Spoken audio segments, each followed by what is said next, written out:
Hi dear gardeners, adenium தோட்டத்தில் இரவில் மழை பொழிந்தால் காலையில் என்ன செய்ய வேண்டும்? இங்கே பாருங்கள், இந்த மாதிரி போயிட்டு பூவை எல்லாம் தட்டினோம்னா தண்ணி வந்து இப்படி திருச்சி விழும். அந்த மாதிரி பூக்களை வந்து தட்டி இலை கிளை பூக்கள் எல்லாத்தையும் தட்டி விட்டுருணுங்க. இங்கே பாருங்கள் எவ்வளோ தண்ணி பாருங்கள். ஏன்னா இந்த பூ வந்து பூத்துதுன்னா 1 வீக்குக்கு வந்து சூப்பராக ஃப்ரெஷ்ஷாக அப்படியே இருக்கும், 4-5 நாளாவது இருக்கும்.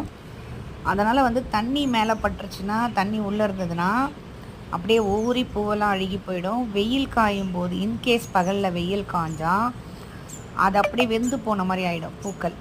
அதனால் இந்த மாதிரி நீங்கள் தட்டி விட்டுறணும். இது வந்து செடி நுனி அழுகல் கிளை அழுகலை வந்து தடுக்கிறதுக்கு பெரிதும் உதவும்.